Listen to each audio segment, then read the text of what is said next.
Alrighty, it is episode 37 of Coffee and Chel, the NHL related podcast, and we are into July. We are, That was the least enthusiastic. yeah, I mean, well, we're I here love it. still. We're here. You can, dude, Yeah, 37 is a lot, and I mean, we started in like September of last year, so we're almost at like a year. yeah, we are. We've averaged probably an episode like every 8 to 9 days. Considering some were a 10 to 12 day gap. So I think Yeah. it's pretty good. That's Mm. consistency right there. Absolutely. That is consistency. Guys, on today's episode of Coffee and Chell, we are going to give our GWC predictions as I leave at the time of this recording. I leave tomorrow, like 4 a.m., to head to Montreal. And the GWC finals will be this Wednesday. And someone's going to finally win this tournament. This has gone on since like March. But nonetheless, it's still going. We're also going to talk about. So I keep getting questions on my YouTube channel about like X Factor abilities, and maybe we've talked about them throughout the year, like at nauseum. But I think that we could have now the game is like done, and they're releasing just absolute meme cards, which is I actually like. I think it's funny that what they're doing. We'll talk about that in a little bit, but just like X Factor abilities that we find that are still useful at 99 Hut. I also want to talk about this currency thing that I kind of came up with. I might have touched on it last week, but I just want to touch on it again because I really think I was onto something there. And then we're gonna do our top 5 favorite athletes. And yeah, all right, let's get it. Let's start with our GWC predictions. All right, for anyone Yes. that's been following around the GWC, there's 8 kids left in the North American tournaments, which is viewed as the bigger tournaments. Obviously, the Europeans don't have the same amount of player base, but Eki had already won that. This one is going to be fun. It's like definitely like a new wave of esports, like kids that are at the top end of this game now. As the last like Dude, it's all kids, right? this Like this time it is the is first all year yeah. where it's been like all kids. Yeah, I think man, just looking at the list right here, Sap has got to be the oldest one, and I don't even think he's like 25. He's young. He Yeah. might be like 22 or something. Yeah, like No, so Lebanese man. I mean, he has man in his name. I don't know how old Lebanese I man don't is. think so. I think he's 22 maybe. Okay. But like I remember going to 2019, which is the second year, and it was like John Wayne, like who's like 30 now, like you know what I mean? Junior Pens is getting up there. How old is Pens now? 26? I think so, yeah, and that's Yeah, like old. Like, looking at this, he'd be the oldest by a yeah. few. And Cooks, I believe, is 25, like top shelf cookie, right? Yeah, Grind has been in it every single year, which we need to say one more time. That's pretty impressive. Just the way that pretty you good. like that to not get an unlucky bounce, you know, because like he's been on the ropes like multiple times, multiple years. So, got to give props where it's due. But yeah, let's do. It is definitely like a new era of NHL esports. I feel so. We'll see how it ends, but let's get down to our final 8 players, and we'll just go through the matchups. This is the matchups, from my understanding, and the bracket does not reseed, so we will know who wins each matchup, who is going to play. So we'll start with Jose versus Sap. I feel Sap Alien. I feel like Sap is extremely good, extremely underrated. Reminds me a lot of what happened with Nuke when Nuke first became like on the scene at GWC. West Coast kids, no one ever plays against him. Like they just, you know what I mean? Like so he's from out in Vancouver, I believe. Most of the player base, I would say 60% of the player base is all in around like Ontario, New York, Pittsburgh area, like that like area. And then Yeah, the other 40 is made up of EU and West and like, left of that. So a lot of the top end players, you don't get to see a lot of them. I mean, before GBC, I don't think anyone knew who John Wayne was. Same with like Nuke, like all those guys, that come out from the West, like you never know. Jose has quickly become like one of the best young players. We saw him in the Tampa Bay esports events that I got to cast in February. He got crushed by Eki in a best of 3 in game 1, like 6-7 nothing, and Eki started like toying with him, and then won the next 2 and knocked out Eki, which was stunning. Let's start with that one. All right, so who do you think comes out of Jose versus Sap? I gotta go with Sap on that one. So I'm Okay. a little bit biased. I really like Sap's play style to go far in this tournament. I think it's important to have good defense, and he plays a little bit different than everybody else in here. Really slow. And yeah, he does. I think that's important. The other important thing, his confidence right now is like through the roof. Like he thinks in his mind like he knows he's going to win. Whether or not that happens, it doesn't matter, but you have to think that. So I'm gonna go with Sap over Joe's I for that first. personally, I personally think that Jose is the better player, just like skill wise. However, there is something to be said. This isn't just about like NHL esports either. Like there, when you, it doesn't matter what you're doing. You could be playing like lawn darts for $25,000. You're insanely nervous, until you've been there a lot. I think that that's something that comes with qualifying for tournaments like these. Even if you don't do well, you get to feel what it feels like, and then the next time is a little bit easier, a little bit easier. You look like Gren and Regs, who we're going to talk about in a little bit. I feel like I'm sure they get nervous, but you could never tell because their game really doesn't change, right? Like it doesn't change. The thing I'll say about Jose is like he's so young. Like I think he's 18.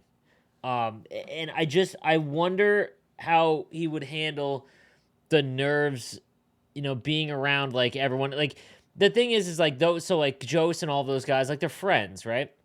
Yeah. You got a lot of support there, right? But you also don't want to you don't want to get embarrassed, right? I don't want to say Sap doesn't have anyone. Like that's not what I mean. But like, I just feel like it's I could see an issue or a situation where Joe just doesn't perform the way that he will. So this one's really hard, man. This Yeah, it one's is. really hard. I I mean, I do think it's a toss up when you look at like you might be right. Joe's is probably a little bit more skilled, but um, it's probably going to go to 3 games, right? I will say it goes to Sap as well. I think Sap will win this one. Now the thing you have to remember is that this is off camera. This is happening the day before the finals. So the quarterfinals, all these first round matchups, they're all gonna happen in like a room. And then they film it a little bit and put a package together because the stream can't be like 8 hours long. If they did a quarterfinals, best of three, all the way to the finals, the broadcast would be like 6 hours long. So, yeah, I'm gonna say it's Sap on that one. Okay, the next one's Regs and uninstall. You know who I'm going with, I right? mean, uninstall. I'm happy for you, and I'm excited that you got the trip and the experience. But Regs is playing, which is so weird because he did it so quietly this year. It wasn't Yeah. like the past years where he dominated every single event and there was no way to like avoid him. Like you couldn't avoid his name in prior years. It felt like he was just like focused on school and like did sixes because he competed at every top end sixes event. And then he was like, "Okay, I guess it's time to I guess it's try." for yeah. He's like, all right, I Yeah, guess well, it's time dude, to I lock told in. you it might have been last month on here where I was like, Regs is like better than he was last year. That's what you said. I was Um, like, I was blown away, and yeah, he beat Gren in the in his the PlayStation 5 finals, which was the hardest console. He played probably the best game I've ever seen him play in game one of the upper bracket final, and then he survived the other games against Gren. Gren played really well, but Regs just did enough. It didn't feel like he was winning them, but he went and three. so they played another series after, right? Yes, but Did Regs had a +1. Yeah, he did. Did Grant kind of mail it in because I didn't watch that one and I saw it was like a 2-0 sweep. No, but like he was fighting it. Okay, He's fighting it. okay, that's So, hard to get up for that because you have to like yep. beat Dude, Regs in that's two huge. best of We're gonna threes. talk about why that series was so big. Had Regs like the issue with Regs and Gren playing each other on the same console is that one of them is gonna lose, and that means that you lose and you have a potential chance. You have to play a winner of one of the other consoles. Yeah. All right. So we're both going Sap and we're both going Regs. Next, the other bracket would be Polgs and Gren in round one, and that's not on stream, and it's probably the best matchup that you can get. I So know. why before you give me your prediction, this is why losing that was so brutal for Gren, because now it would have been Gren versus uninstall, and now it's Gren versus Polg. So arguably the second hardest player in the field, if you were like ranking them in terms of like players you don't want to play, Polgs would definitely it. So I can't wait to watch that in person. I hope it's not leaked. I'm sure it will be. But one of them is not going to the final four. Yeah, which is crazy to think, right? Um, that's gonna be a good series. So I am going with, unless you have anything else to add, Nope. dude. I'm going Gren in the sweep. He's gonna 2-0 Polgs. I think Polgs wins. You think Pogues wins? Okay. I don't know. Like, there's man, I don't know this is it. No disrespect to Gren. No disrespect to Gren. I have been at or at least involved in all the GWCs, and the one I wasn't was even worse for him. There is something about Gren on land at the GWC where he just does not play well. He won last year; it was all online. But this will be the third time. In the prior 2 times that he had made GWC, he did not do well at all. And I don't know if it's like a pressure thing. The only thing I'll say is that every year he was assumed to be the best player, and this year, he could arguably be the third best player. Like if you know, Yeah. so maybe that's like a chip on the shoulder thing. Pogues won a land, so this year he won against Jost, and obviously not as difficult as what he's gonna go now. But I don't know, man. I don't know. I got a weird sense, just like last year when I thought I had a weird sense about Gren, and I thought that he would win because again he would always have these really hard like meltdowns gameplay wise in the finals of the GWC. And he beat Regs last year. I had a weird feeling the whole time. Something I don't know. I'm probably wrong, but that's my hot take. Is I think Pogues will actually beat Gren here because I feel like everyone is assuming that Pogues is done. You think so? Because he has so many people behind him this year, though. Yeah, but I like, don't know. sure they're his boys, but I bet you any Yeah. money if they had to bet. Like if you like, that's what I always say. It's like, who do you want and you expect to win? But who have you had to put $1,000 on? Would you actually put your money on? It would not be Pogues, I don't think. No, it wouldn't, especially with how the thing that's weird. So like this bracket, the way it's set up, all like the first 3 matches are great, and then you have like a weird one where it's like 2 people in the I will. back one. Hang on, we're gonna get into that in a second because I actually Yeah. don't think. I think it's. Go ahead. Yeah. So I think well, we'll get to that one, right? Yeah. We're about to get to that match. All right. So the last one is Geimer versus Lebanese man. Okay. Now, every year in GWC, there is usually someone who is like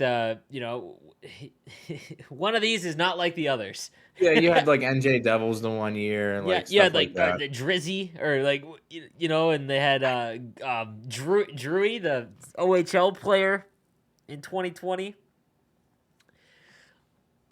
So no disrespect, he won. He came second in his console on Xbox, which was viewed as one of the easier ones. But nonetheless, he's still here. He had to win games. I'll say I this: guess. if you had to pick a guy that he had a shot against out of the other 7 players, It'd be who no he's playing. disrespect to the Geimer, but it is definitely Geimer. Yeah. And Geimer's done a really good job. I think maybe it's just getting older.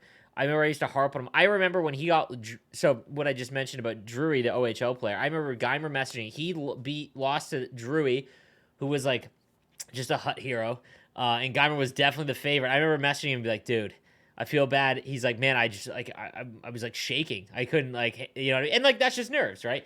And I'm sure he doesn't feel it the same way anymore.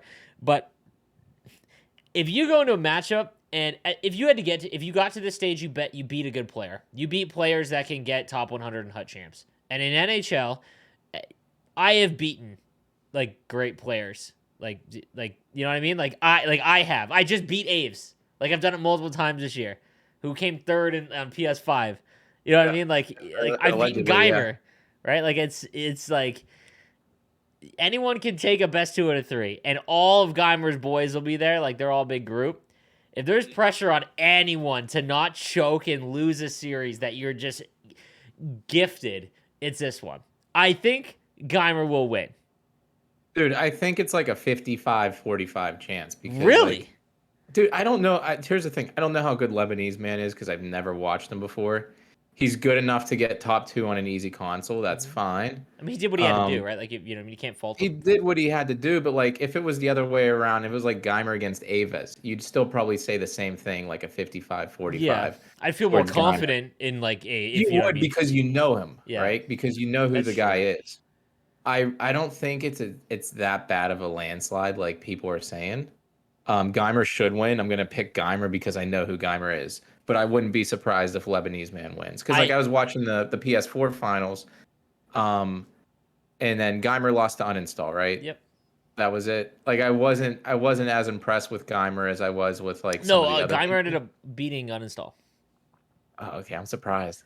I remember. I forget. Okay, then clearly I watched the wrong thing. Yeah, no, Geimer, yeah, Geimer beat I Uninstall. remember that now. That's Yeah, why. I don't That's know. why that one was huge too. That one's huge I too. wasn't as impressed with Geimer. I mean, he's better than me this year, Mhm. so take it with a grain of salt. But I'll go with Geimer, but I wouldn't be surprised if Lebanese wins. That's why that huge matchup. Uninstall lost his console to Geimer, and now he had to play Regs as opposed to taking on Yeah. Lebanese man. Which is, and before we get into the next round of players, Uninstall is like the weirdest one to me in this group of players because I think he has the skill to be the best out of all of them, but something happens where he doesn't win. That's Like a lot with skill like, wise, yeah. yeah, skill wise, Uninstall could be the best player out of all of those 8 players, but it's just like he should have beat Geimer. He's a better player than Geimer, but maybe it was just poor, strategy choices or what. No doubt. So we're on the same board here. I will take Polgs over Gren. Yeah. I'm not confident, but I have a weird feeling. And you're gonna say, and we're taking Geimer over 11. So the second round would be, if what we predict to be Sap versus Regs. Again, you can't. Okay, so here's the thing. I feel like two players that in almost entire gameplay is holding on to the puck. Like their best asset is not playing defense; it's holding onto the puck so that they don't have to play defense. You know what I mean? Like time on Yeah. attack is always high. Like Regs is better than anyone at it, to the point where Yeah. he is so patient. It's frustrating to watch sometimes. You know, It is. and It's even more frustrating to play against. I think that you have a chance if you are someone that's extremely good off scoring off the rush and things like that. But I don't know, man. I think they'll maybe be low scoring, but I think that Regs will probably win this one extremely easy. I mean, I'm pulling for Sap all the way. I want him to win the tournament. I'm going with Regs. I think Sap has a better chance than a lot of people are predicting of him. Yeah. Again, you And get to this stage. If yeah, Sap beats Jose, he take a then game. he's Yeah, really damn good, exactly. So Yeah. like, I'm going with Regs because I think Regs is just the best player like ever in this game. Yep. Want to see Sap win, but I'm going with Regs as well. Okay. The other semifinal. This is the issue with. Okay, so Geimer or Gren and Polgs play round one. The winner it basically goes to the final. Yeah, No matter what. Like again, no disrespect to Geimer or Lebanese man, but like you if that was if Polgs or Gren lose in that second round after beating each other, one or the other, right? That's probably the biggest upset in the maybe history of GWC at the LAN. Yeah, for sure. Like maybe John Wayne over Eki back in 2019 because no one expected that. Everyone just thought that Eki was the best player ever. But yeah, like I don't know, like that would be probably the biggest upset. And so I will say Polgs or Gren. Like I will, yeah, the other one. Yeah. Whoever, like, I have Gren, you have Polgs. They're going on to the finals. So then we end up with Regs and Gren. Dude, Regs and Gren again. It like at what point does it become boring? Dude, Like, do you think it's good? Do you think it's good or bad for the game? It's good in my opinion. I mean, I don't like seeing, like, I'm a competitive person. I hate the fact that they're just that much better than me, Yeah. and I think other people probably hate that too. Mm-hmm. It's good because it proves a skill gap, does it not? Like, if the same people If the are same winning every people keep single doing year, it, yeah, like there's nothing. no Yeah. matter what you say on Reddit or what you tweet that the game's random, if the same 2 people are winning every single year, then there's a proven skill Dude, gap. do you realize that if this happens, if Gren and Regs go back to there, that is 3 straight years that they have been the North American Final 2. I think if that happens, some people need to take a hard look in the mirror in Canada and get it together, Like, I It's think time Nuke to probably had a shot, but, life got in the way, and he moved on. I think Nuke at, like, his height was, like, different than everyone else, the way he played.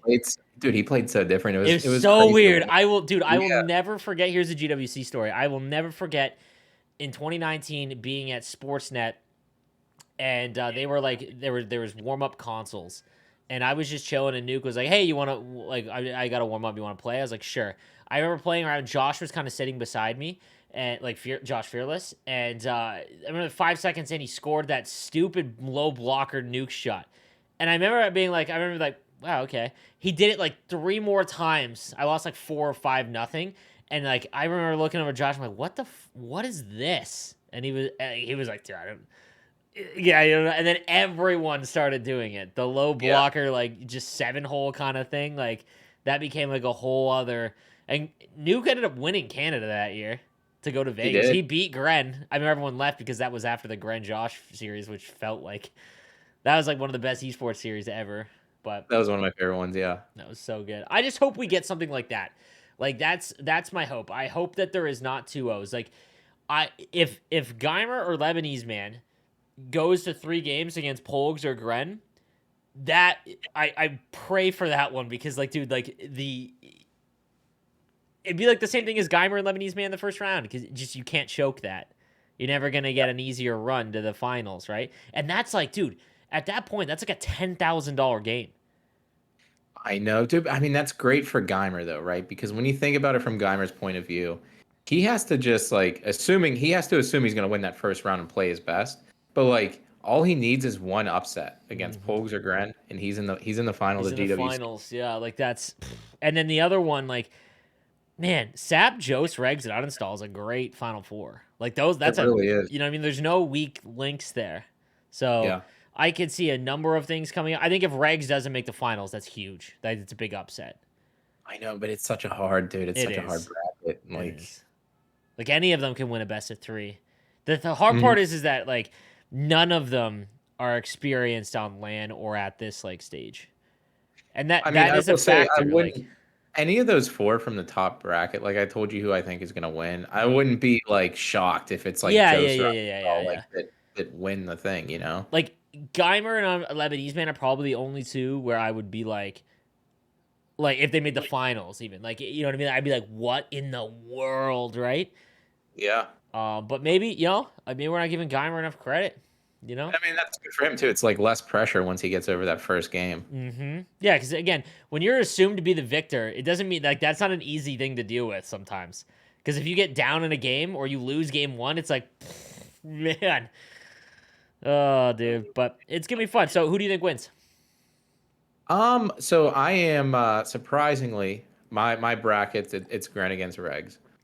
I'm gonna go Gren over Regs this year. I think, which is weird because I've been saying Regs is the best player. Watching that series that they had, I think it was last week, that first one to decide who would be on the winners bracket. I thought Gren was better for 2 out of 3 games.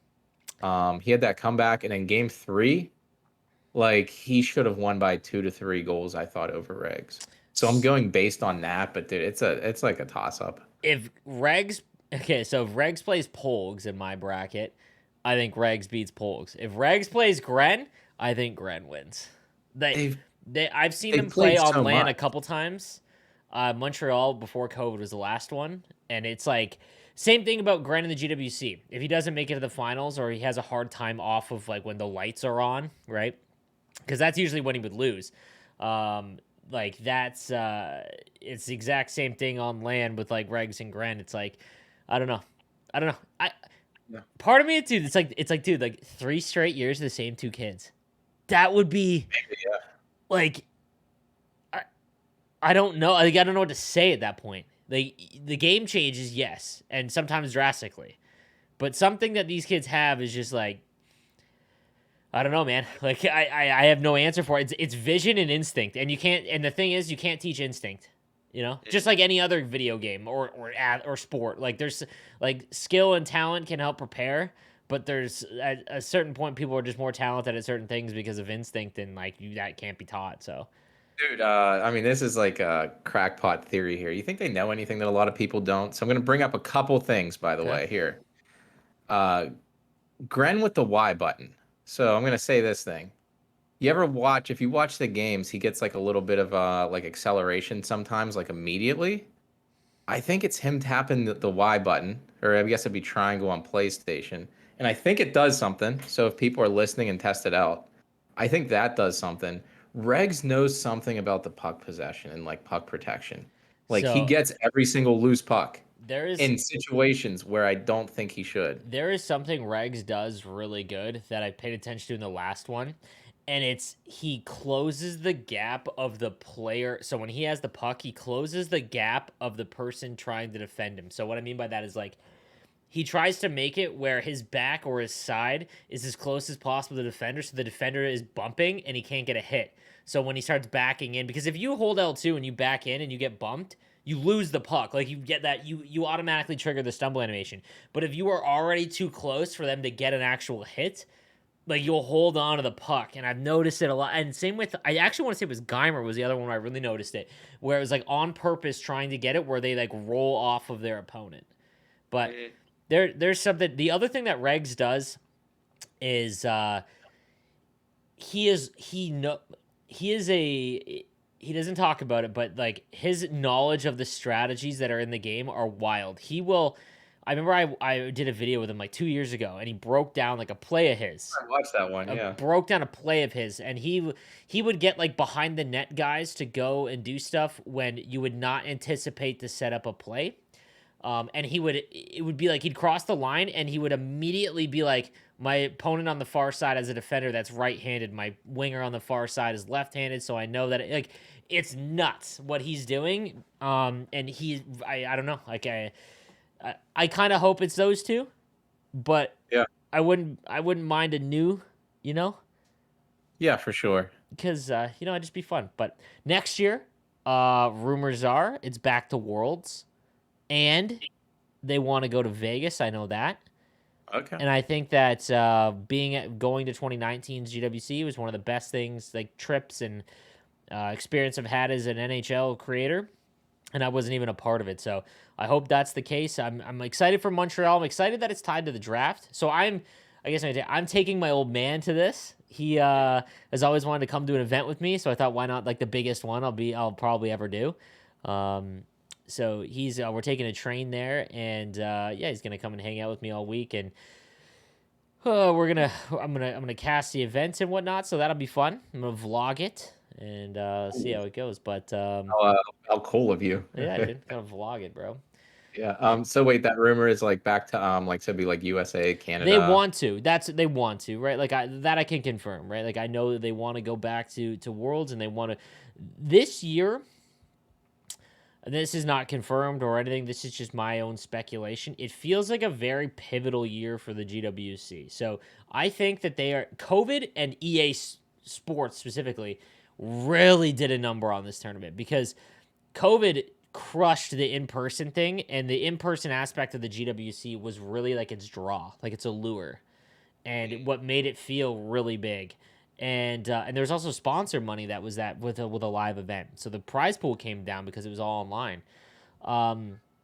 But then this year they finally like, okay, we can get back to in person, and it's like here's 4 consoles, and it's like like you know what I mean? Like it's just like they can't get any help, like, and it's not outside of their own doing. But I think this year they are going to put not more resources into it, but targeted strategic resources, meaning like a game plan. September, October, what's happening. Maybe a new. That's what I've wanted to always see is the day the game comes out. Yeah. There's a tweet from like NHL or NHL PR where it's like, this is our roadmap for this upcoming competitive year. I got to hang out with a couple of people that are going to be running the GWC. And great. First of all, Kevin NHL. That's what I call him, Kevin NHL. If he's listening, I know he started listening to us. Shout out to Kevin. He is gonna do a great job with GWC, and I'm gonna try if he wants any feedback from me. I'm gonna try. That was the one thing I had mentioned is like it needs to be clarity on like from the start, like where and when and all of that. But I know that they're gonna try and look at a updated format and things like that, which is good. It's going to evolve and hopefully it can become the best it can possibly be. But this year, obviously with the COVID stuff being in and out, they couldn't do Worlds with 100%. So, but nonetheless, next year I am excited for.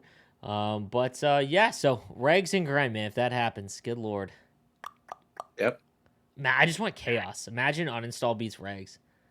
If uninstall beats Regs, is there any option?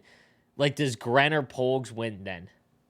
No, I'm not. I don't think that's guaranteed. I think, because dude, I mean, you got Jost there. That's like really good, and the only reason I underrate him is because I've never played against him and even like really watched him play. Mm-hmm. And then you got Sap there too, who's like a defensive stalwart, I guess, right? Like he plays a lot like John Wayne. Like John Yeah, plays like really slow, and like you never anticipate because it's not flashy, but like he yeah. just like wins. Like he just Yeah, so it's like any of those four, like Regs is the favorite out of those four, but outside of Yeah. that, it's still like just a slight favorite, I think. Yeah. Um, I want to see if it was like pure chaos for me. It's Geimer. Actually, no, it's Lebanese man again, but I Lebanese don't man, dude, he could cause some. Geimer against Sap in the finals. Yeah, that'd be pretty crazy, man. It would be nice for. There's a couple of nice stories. I know Polks has his mom there. She is I believe a cancer survivor. That so she's I know he's bringing her, which would be a great story. Sap obviously has a great story as well.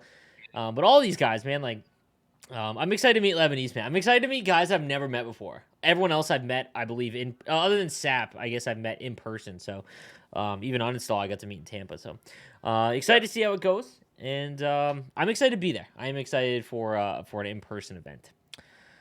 All right, so let's move on. Let's talk briefly because again, I get these questions a lot.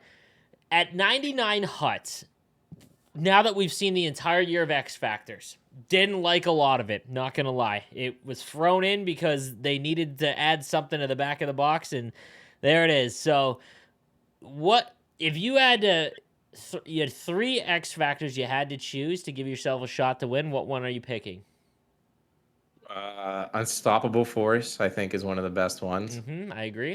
On that one, I saw Regs using Elite Edges in the console That qualifiers. was more, I think, because that was one of his only players that had it, so you would Okay. activate it. But I personally think X Factor is. Keep going.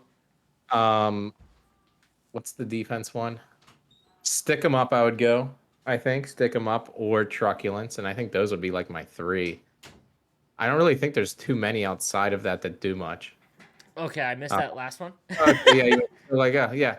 No, I'd like truculence on there. I think is really good. Yep. Stick 'em up. I think at 4 points is really good. Oh, and then I'm forgetting the best one, which was the 1T, gold 1T. Okay. All right. So let's talk about that. So I think gold 1T, it's expensive. It's 8, right? I think gold 1T on defensemen is one of the best. I think Yeah, on forwards, it's too situational. Because I don't think you're going to get a lot of one timers with that specific player that many times in a game. Not that it isn't great, but like let's pretend like you have lots of other options, right? A left-handed defenseman with gold 1T, I think is like one of the best X factor abilities you can have. yeah, for sure. I think truculence. I think people get locked. I saw some comments when I was talking about truculence. People aren't understanding the real benefit of truculence. It's not like the arcade level of hits. It's the boost you get when you bump players.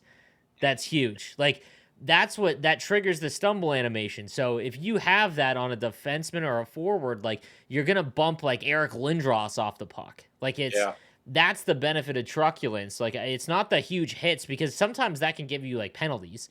But it's the ability that no matter what, you're gonna bump guys off the puck. Truculence, in my opinion, is I think it's funny you mentioned ones that were all you can't like quantify them.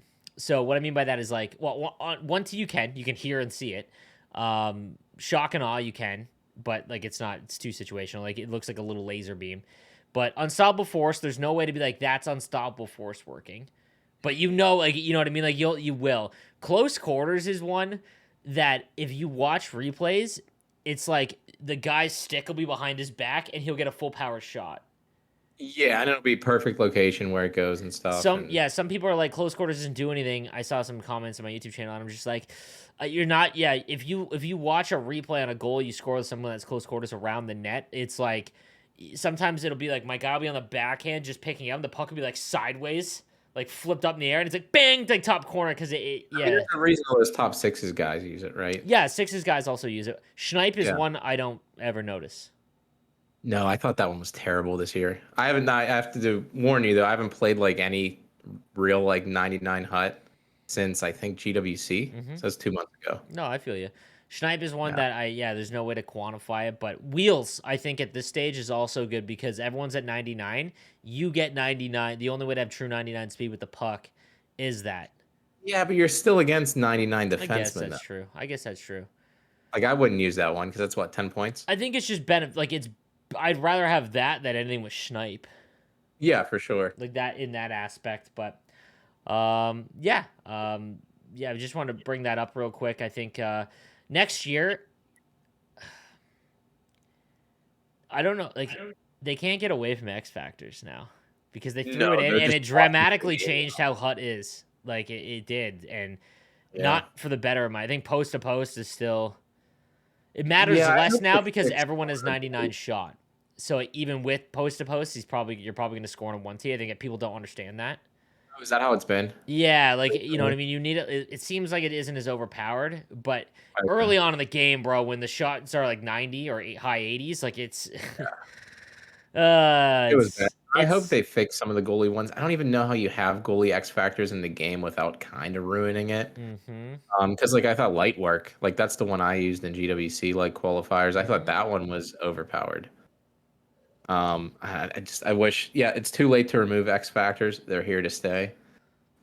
I hope that the X Factor cards have more value. Looking back now, it's like what worked and what didn't work in NHL 22. Mhm. Icons and X Factors. Like they Yeah, were I mean, the it used to changes were be. great, like than prior years. But at the end of the year, if they're not cards you want or you sought after, what's the point? Yeah, they need to be able to be upgraded by using them, like the X Factor cards, maybe less of them. Because like I remember whenever me and you got the game, right? We there was that McDavid out that I bought for 200K, and then people were buying for 2 million. And then at I first, everybody packed was them and I buying didn't these. realize it, bro. I didn't Yeah, realize what I had packed. yeah. So like people were paying these outrageous prices, and then they realized like, oh, it's going to cost me 3 million coins to get them to I 99. don't even think it's like I don't even think that's that bad because you have a card your whole like the the what's the word I'm looking for here?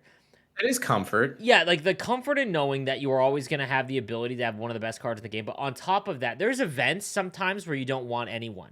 And it's like, okay, I could just use my cards to get power up collectibles to upgrade my McDavid. Like, I think it's time. Yeah. The thing that, but that's McDavid. And he had wheels, which was like phenomenal. And I think he might have had Ensemble. Actually, no, his team of the year got it.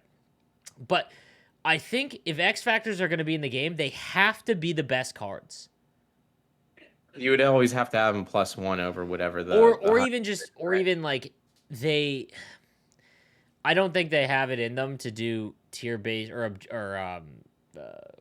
objective based upgrading. I wish. I don't Yeah. know if we'll ever see the individual card being like score 400 goals with this card and you get you upgrade it. Um, but the thing I've been saying a long time for this is we have customizable synergies on our X factors, customizable abilities. The issue that we ran into this year with a lot of the X factors, Austin Matthews is a perfect example. Austin Matthews X factor, it's a great card. He's 6'3", whatever, right? He had multiple synergies and whatnot. Shock and awe is not worth upgrading 4 million coins into. It's not like it's just not. So my thought process has been if a prime time or something comes out, and the prime times were pretty fun because they were like if he scored a spinorama, he got gold spinorama. If Mhm. that's gonna be if those come out, the X Factor unlocks the ability to change that. So you can have instead of having shock and awe, you can have spinorama, or for example, like maybe he scores a goal holding somebody off. That's like big rig or unstoppable force, right? Like that's what I think we need to see, going forward to be able to choose what X Factor does. Because if they just stick it, it sucks because it'd be like whatever is like. There's gonna be cards that have no use right out of the gate, and you know it. Yeah. Yeah. I mean, it would be really funny if 23 comes out and those players have the same exact abilities and the same exact gold and silver slots. Like if Matthews comes out in Dude, 23 and he has the gold shock and awe and he it's can't switch in anything else. it's not out of the realm possible because they don't change ratings. Like Yeah, we know that. very rarely they change ratings. I hope they bring down. See, that being said, there's 50 X factors. I would love to see 20. Like we're talking trophy winners at every position only. Like or like in the realm of that, right? Yeah, and like not you don't need one on each team. Like the Kraken aren't going to have an X Factor player. Mm-mm. You're right. I think that's important. I think any of the fringe ones like I don't want to say Gensel. He's one I always think about, but like Pavelski. No, Uh, but even though like dude, I'm the biggest Penguins fan, right? Gensel Gensel would was an not be. X Yeah, Factor exactly. player. Yeah. He's a 40 goal scorer. He's a great player in the NHL. Like, is Hmm. he an X Factor player? Probably not. Yeah. I hope that they dial it back a little bit, and then maybe make them harder to get. Like maybe you can't make them, or it takes a significant amount to make them. Yeah, yeah. When you have them, they're amazing cards. You don't have to spend an arm and a leg to Yep. upgrade them, but they're hard to get. All right, so let's talk about this a little bit. Again, I might have mentioned this in the last podcast. They kind of blend together. I apologize, boys. Hey? Yeah, they do. They just kind of blend together. The whole year just blends together. All right, Yeah. so I did something last week when Lindros came out. I came downstairs and I was like, "Oh, I want to make Lindros, then use him in Hut Champs." Dude, I was like, I wonder how long this takes. 19 minutes it took me to make all of the sets to get enough collectibles to go from making the card to 99. And a couple things. One, we're at 99, so like at the beginning of the year, this is a kind of a moot point because you just make it. Maybe you can go up like 2 or 3 overalls, so it's much faster. But dude, this system, it's so ugly and dude, it's like a lot of the gameplay. It's like clunky. Like it's like, why is there 17? It's not the Hut content team. That's the only vehicle they have to get what we have, right? And it's better than what we had, It right? is much better than what we had. So like, it's so frustrating in that sense. I thought long and hard because I play Madden every year when Madden comes out, and they have like 15 currencies, and it's dumb. It's too confusing. EA loves its currency. They love like currencies, whereas MLB, it's just coins. Like that's it. If you buy or stubs, sorry, if you spend money, you get stubs. You don't get points or whatever that you can buy packs with. You literally get stubs that you can literally go and buy a card with on the auction house, right? So I don't think EA is ever going to go to that. But man, I don't know. I would love to hear the argument from a developer where they're like, that can't work or that isn't a good option. Where if we had a card, let's say it's 85 overall and 185 gives us 3 collectibles or whatever, right? You burn that. If you go, like, you click on the card and it's like apply consumable, substitute, quick sell, whatever. And there's one that says breakdown. And if you break down that card, you get X amount of currency for breaking down that card. Now a new master set comes out. It's like, okay, here's the master set, and you're like, bang, here's all the currency. Yeah. Like you can immediately go. And maybe multi-select like 20 different cards, right? Some of them will be 92s, some of them might be 83s. Yes, exactly. Yeah, and it doesn't matter. break all Here's the X amount. Here's all of the the currency that you can get because it's all going to be static. Like that's just such a huge quality of life thing. Because all of this like event collectibles and all these I'm so sick of the word collectible. You're not because they are not collectibles. You do not collect them. You get them to you spend. collect them to burn them. Yeah, like you know, like it's so annoying. Like we've had it since like NHL 18 or 17. Like it's enough. Like innovate, And I just don't see how. It's hard because it's like they have to make the game on the code that they have. It's exactly. like having like a 2002 Chevy Cavalier and you want to put like a Cole spoiler on it, you know, like you can do that. It's gonna look like shit. Yeah, I just I don't know, man. I don't know. It's just really frustrating in that sense. Like As long as they would figure out something like what you just said, not like the Madden stuff where there's 3 or 4 different currencies that you're actively using. Because like I loved Madden before I loved like the NHL game, and every single year I try to get into Madden Ultimate Team, and it's way too confusing. it is very But like there's just too much stuff going on. I got into MLB this year; it was easy. Madden, there's like 20 different things. It is awfully tough, no doubt. Yeah. All right. Well. Yeah. Dog days of summer. That's what we're in right now. Dog days of summer. Dude. Okay, this one is for the fellas listening. I went to a concert last night, and Kesso goes, "Yeah." I go. Sorry, I can't. I'm at Billy Talent, and he's like, "Who?" And I'm like, "I'm at Billy Talent, like the band." And he's like, "I had to Google who they were." And yeah, bruh, I thought you were pretty well versed in your musical, like, I didn't think we've had a talk about our favorite bands, everything like that. You were pretty well versed. Maybe I get because they're Canadian, every Canadian knows Billy Talent, but bro, I feel they are worldwide. Like, you're your age too. Like, that's what's mind boggling. Yeah, dude, maybe. So what are they? They're like pop punk. Yeah, like Sum 41. What year were they like big in? 2000 and NHL 06. Red Flag is literally in NHL 06. I would say like 2005 to 2015 was like their like Okay. Every album they put out, they had an absolute banger that was like chart topper, like All Rusted right. from Yeah, the so Rain. like, I got out of like pop punk and like that stuff probably around that I time. don't know how you Like it was like, miss them. Like I feel like it'd be hard to miss Billy Talent. dude, I feel like it's just like maybe they're big in Canada Maybe. and like Do you it's know? just like a national pastime for you Do guys. you know who Alexis on Fire is? I've heard, yeah, I know of that band. That's wild. So they opened like that because like they're from St. Catharines. They're from the city I'm in. Okay. That's why they put on like this huge concert and they broke up.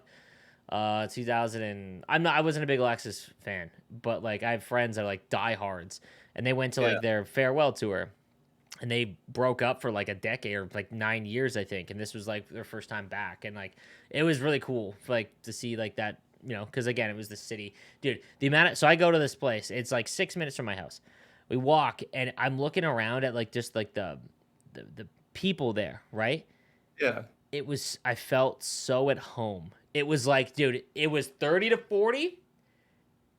Everyone was pretty well dressed for the, like, you're talking like mosh pit kind of like level of like music, right? Which there was, but like it was just so funny. Like everyone was like around my age. Like I was just like I felt like I was 15 again. Like it was, Dude, yeah. that's awesome. I felt the same way whenever we went to see like Green Day, Yeah. Fallout Boy, and Weezer did a tour like last year.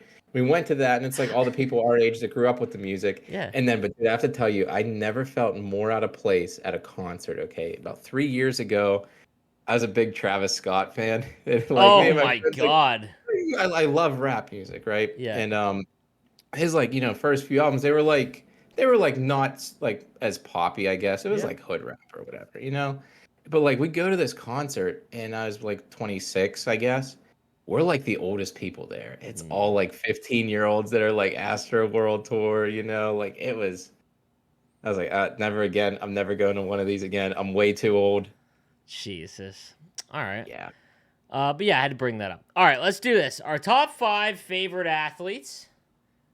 Doesn't have to be from your favorite team. I want to make this like you would stop the channel when like you had like when they were on. Yeah, I get that. Okay. All right. You start Dude, first. it's hard not to have your like hometown like Yeah, it's favorite fine. app. It's fine. Like you know what I mean. Like if that's who you enjoyed watching, yeah. Yeah. All right. I'm going immediately Antonio Brown.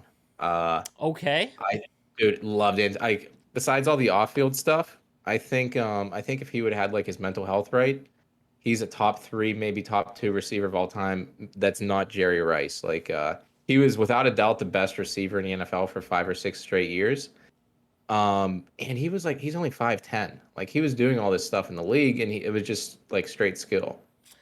He made being a Steelers fan like just so much fun for like those 8 years or however long he was on the team. I'm trying to think of not going way off the cuff because now I'm like really trying to think of like player, but because we're gonna end up. I know what we're gonna end up doing. We're gonna end up picking favorite team, which is fine. I'm Yeah. gonna go with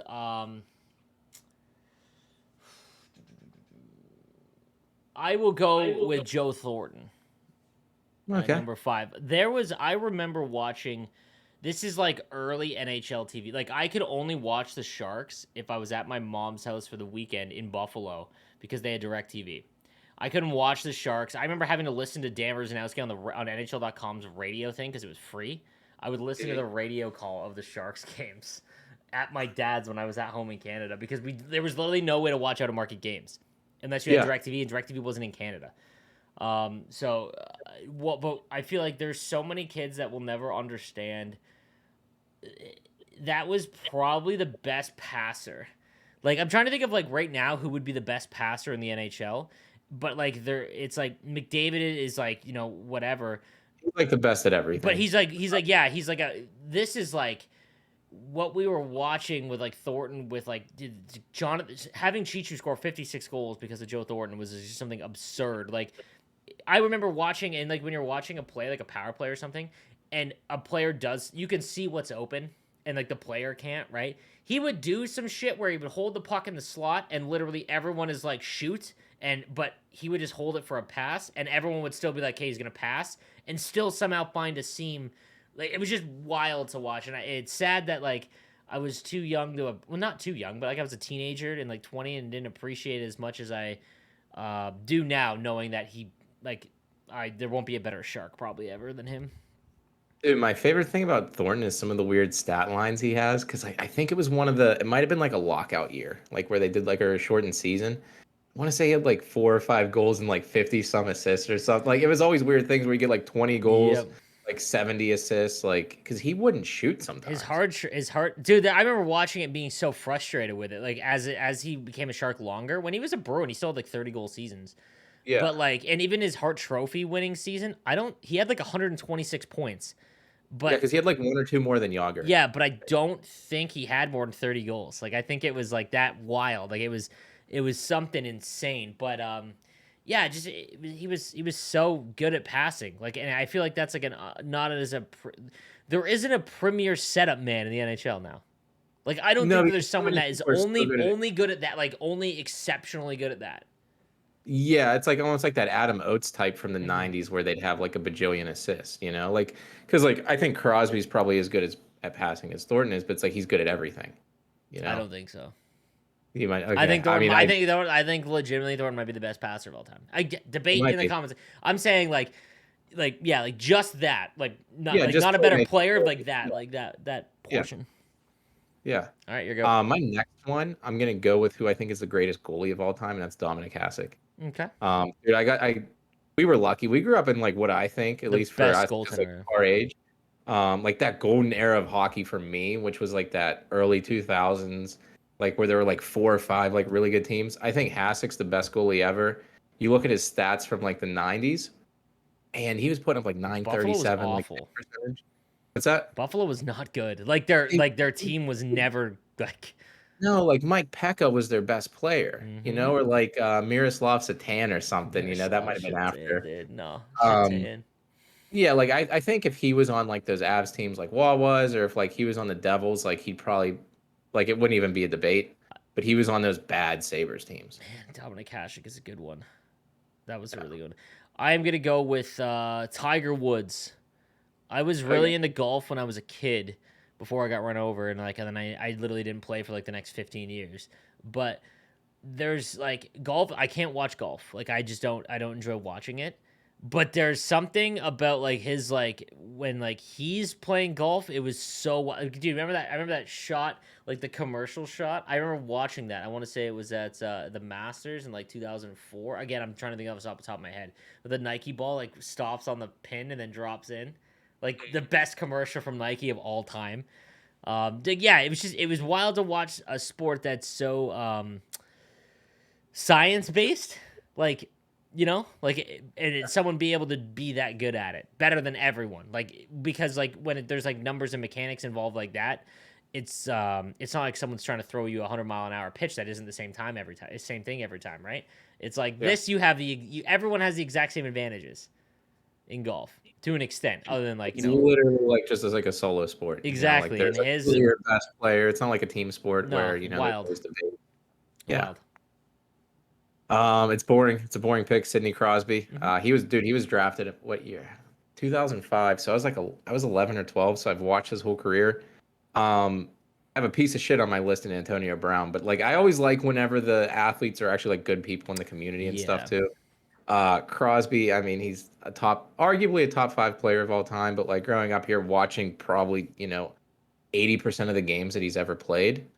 The guy, dude, every single night, it he's was pretty always wild. trying his hardest. No, So I agree. Sidney Crosby, boring homer pick. Okay, the next one is for me. It will be David Ortiz. I think that again. I don't think people got to if you're not a Red Sox fan. I feel like you didn't. Baseball is the. I think baseball has the best playoffs, and the reason why I think that is that the entire series and dynamic can change in every single pitch. So if it's like 0-0, very close game, like how a pitcher or a hitter battles nerves is like one of the most like fascinating things to me. I think that the NHL, by the way, before everyone freaks out, I think the NHL has the best first round of the playoffs, but I think as it goes along, it isn't, I don't want to say as exciting, because this year was pretty exciting all the way through, but it loses a little bit of its allure, and I think that's because teams are just beaten up. They're a little bit safer. They don't go end to end. They're not fighting, like, you know what I mean? Like, it's fighting each other, I mean, usually. Like, in the first round, everyone's got the most amount of energy and like amped up as they're gonna have at the beginning, and then it's a war going through, right? But that being said, in baseball, it's like every pitch and David Ortiz, like the amount of he was like one of the best home run hitters, but like how a man is able to have ice in his veins to hit the clutch home runs and hits that he is able to do in a sport where batting 300 or 30% is incredible. To do that is like absurd for the entirety of his career, essentially. Yeah. When did he retire? 2019, That's not off. 2018 or nine. I went to Fenway the last season. I have his hat from Fenway. I want to say it was 2008, 19 Okay. was his last season. But yeah, I that was something he was just incredible, man. It was wild because it was like as long as you can get Ortiz up, you have a shot. And the amount Yeah. of times that he would hit a home run and things like I'll never forget 2013 ALCS against the Tigers, and he hit that grand slam in the seventh or eighth to tie it over and Torrey Hunter goes diving over the Fenway Park, like the low outfield bullpen fence. Like it's just I don't understand. I'll never understand that. Like that's something that's fascinating to me. So Yeah. My next one, more Homer picks here. I'm going Troy Polamalu for okay, the Steelers. Dude, he was the most exciting safety, to watch at that time. I think Ed Reed was a little bit better, but seeing Polamalu with the, that long hair on the Steelers for that defense that was so good for so long. Did you ever listen to the Pat McAfee, Troy Polamalu story? no, I'll have to send you that after. It's okay. hilarious. But Um, it's like a classic one on the internet. dude, there's so many Pats. Like I would love, dude, I loved Ty Law. I love Yeah. like there's like Willie McGinnis and like Dude, Vince Vrabel, Wilfork, man. Wilfork, dude. Like there's a lot. Uh, he might be my number. He is okay. Yeah. So number two would be Patrick Marlowe. Again, he made me really like hockey. I think that he wasn't a great captain because he's so soft spoken. But he would score. He was almost like a point per game player in the playoff, or not a point per game player. His production never dropped, but he always got shit on from the outside for not like performing well. It was like always his fault, but his Yeah. production never dropped. He was really good in the playoffs, and it was just like his team could never get over it.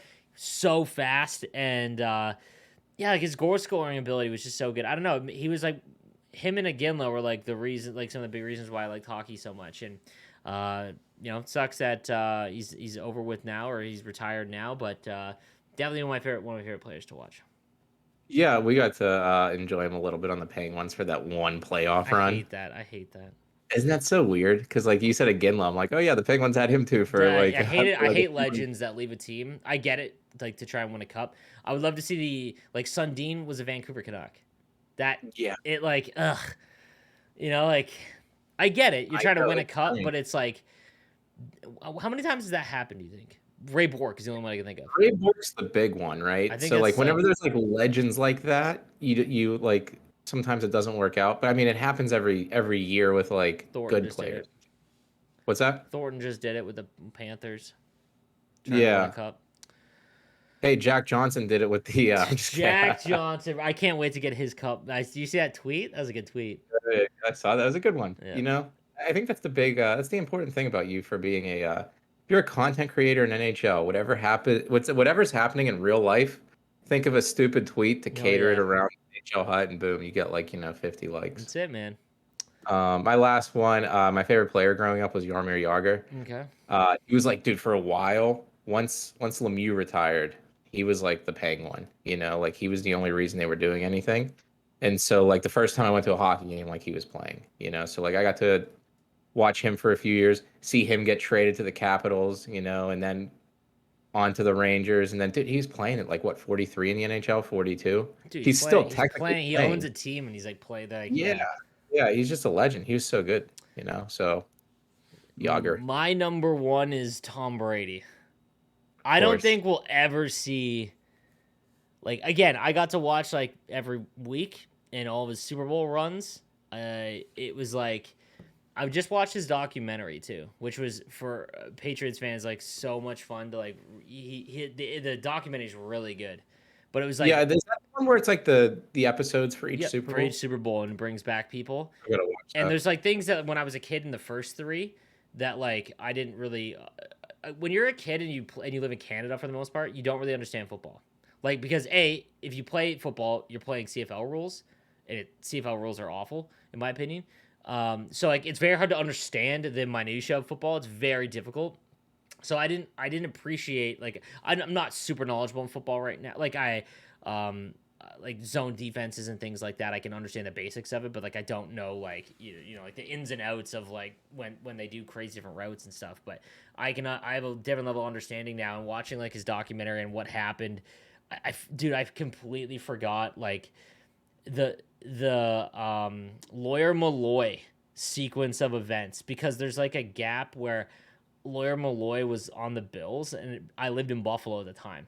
And Yeah. I like didn't piece together like I don't remember it happening the way it did, dude. He literally left in camp, left the Patriots after winning the Super Bowl, and was like, I'm gonna go to the Bill. Like he's like, I'm out because they signed Rodney Harrison, and he did in gel like Lawyer Malloy in gel, and he was like Tom's like best friend, like on the team, and he like literally Yeah. left, signed with the Bills, and the Bills pumped the Patriots in the first week of the season.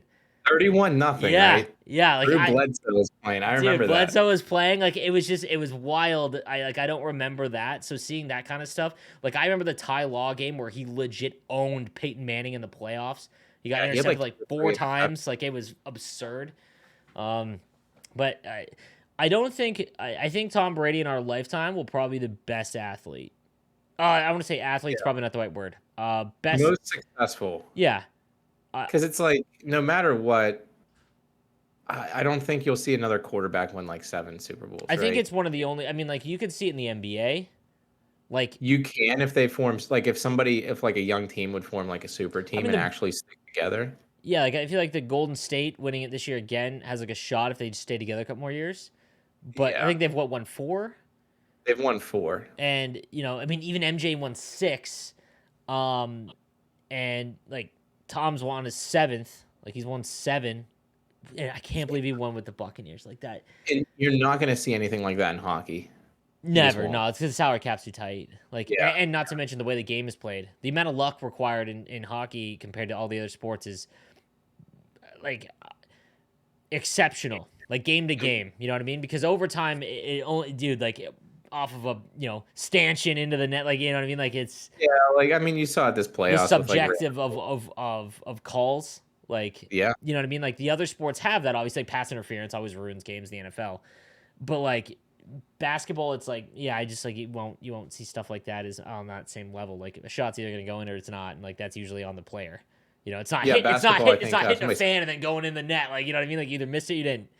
yeah. It's the least like luck involved sport there is besides like individual sports. Yeah, like football, like like the Edelman catch in the Falcons.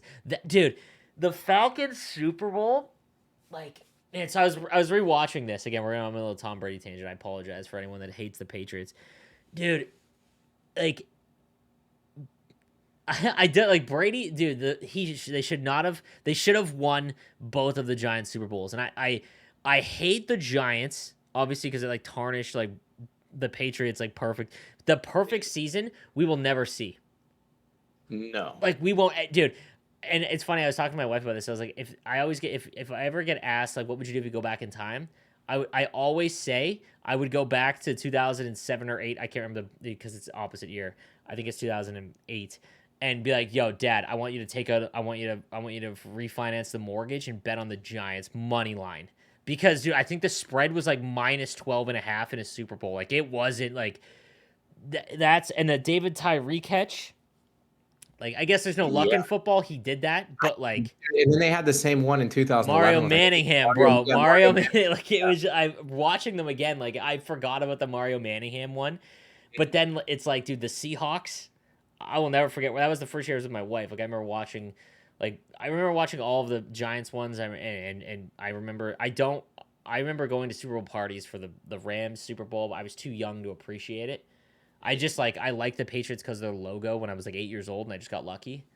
And Yeah. I like Drew Bledsoe and all the Madden games really early on, but like that's all it was. It was just, I was literally lucky. I didn't, you know what I mean? Like that's how it goes. But Dude, the comeback against Atlanta. What's more insane is that Tom Brady brought his wife, or sorry, his mom, who had cancer and was like stage 4 in her last like stage of it, brought her to the game, and I'm just like, they're like, that episode has like his 3 sisters telling it, and it's like, dude, I can't believe that he did that with his mom. You know what I mean? Because like a lot of athletes talk about like winning the final game in the NHL, the Stanley Cup. It's like I've heard a lot of like interviews with like players that have won cups where it's like you're worrying about where they're going to go if they win. You need to, this is where you've got to meet up. You can't, like, this is how they're going to get on the ice. These are all the tickets they've got. Everyone's flown in. Like, you don't get to, you have to, you don't have an agent to do all that. Maybe you do, but a lot of players don't, right? And it's Yeah. like, could you imagine it was like the Thursday before his mom decided, okay, I'm going to fly. I'm going to come. He gets everyone in, and like, it's this, obviously it's like her last, like, is what it is. And it's like, man, the whole family, like what that would have meant to their family. And it's 28-3 with 3 minutes to go in the third. Like, Yeah. I remember watching that at a bar and being like ready to leave. And even when it was like they were slowly marching back, I was like, nah. And then that Edelman catch where it like bounces and he like manages to grab both ends like an inch before the ground. I was like, oh my god, they're gonna win the fucking Super Bowl, Yeah. Oh, dude, that was amazing. dude. I mean, dude, and it's weird because there's like probably 3 to 5 points in that game where it's like all Atlanta had to do was like not make a mistake. There was like a holding Dude, call the one in the drive where they got knocked out of field goal range. yeah, That the was it. holding Like call because was that. they got into field goal range and it was like 2 sacks, and like that was it. Do you want to know how smart Bill Belichick is though? Because I remember reading about this or I watched a video on it. There was like the pass rusher on that play to draw the holding call on the Falcons, right? Mm-hmm. That specific play where he was held, it wasn't really called that much during the NFL season, but the referee that was on the game had called it more than like, whoever else Really, like league. So they're like, do this, he's gonna hold you there, this guy's gonna call him. And they were really. able to draw that, yeah, they were able to draw that penalty, get him out of field goal And range. then he got sacked. Like, dude, Yeah. like, wow. I didn't like that's crazy. So like, I would definitely watch. I think it's called Man in the Arena. And even what I love about Tom Brady is that everyone hated him for so long because of like all the stuff that went on, like the Flakegate and like Spygate and all of that. It's real But stupid stuff. people hate winners. True. Like I don't like I hated the Penguins. I Yeah. appreciate Sidney Crosby now, but I can't stand the Penguins or like the Blackhawks, right? Like that just happens when when a team wins a lot and you don't get to experience that, like as a fan, right? But man, dude, I don't know, like he's embraced it as his career went on, and then like at a certain point, it's like you can hate all you want, but dude has 7 rings. Like Yeah. you know what I mean? Like sure, 2 of them may be tainted, maybe 3. He's still got 4 more. Like it's like, Yeah, I and don't know. all I the always thought records, that like stuff it's was a little bit overblown. Like that Deflategate stuff was crazy because it was like a little like watching some it. pressure at all. Watching that was the season too. He got suspended the first 4 games of that Atlanta Falcons season. Like so he talks Yeah. about how like that season was awful because he had to sit there and watch. Like it was, I don't know. It's wild about all of that. And like I completely forgot Wes Welker did not win a Super Bowl. Dude, he I had was that so drop. like just like Didn't he have a drop against the Giants like that really was bad? like, yeah. Like, well, Tom didn't throw a really good ball. Kind of threw behind him, but No, he dude, would have Wes made that Welker, he play went like up a there and million 30 touchdowns. times. Yeah. Yeah. Wes Welker's on the video of that interview, and he's like, dude, you could like see him ask the question. He's like trying not to cry. He's like, Was that man, like was his part recorded recently so he still feels like terrible about it? yeah, Dude, I would. yeah. It was what Giselle is on that episode, and I think the reason why is afterwards, some Giants fans talking shit to her when she's like walking to the elevator to the stadium, and she's like, Eli owns your husband," and she was like, obviously had enough, and she's like, "What the hell do you want him to do? Throw and catch the ball?" And it's like everyone was like, Giselle hates Wes, like, and like they're like best friends, and they Yeah. go over that like how that's awful, like it was just a bad like she tells the stories like they were laying in bed at the Super Bowl, and she was like, I was laying there like I made a big mistake, and she's like, she tells the story, she's like, we were laying in bed, it's like I got to tell you something, a guy was chirping, and I said this, and Tom, I guess he like it shows back to Tom, and he's like, Like just like, oh man, like what did you do? Very next day, it's like every headline, like it's like Yeah. Giselle hates What did like you blames watch it on this us. on, by the way? It's on What Disney streaming? Plus because they own Okay, I got Disney ESPN. Plus. Okay, perfect. Yeah, watch it tonight. Okay. It's any sports fan you should watch it. But that was Yeah. a long-winded one about Tom Brady, so probably good views on that. But We can do a whole podcast about Tom Brady. I fucking love Tom Brady. All right, Probably more interesting than Coffee and Chow. when we come back, it'll be GWC will be done. We even talked about Yeah. the IHF thing, which is actually a really fun tournament. So we're gonna talk about that when we get in the next episode. But Okay. guys, thank you for watching. I'll see you. We'll see you on the other side, and peace out. Yep.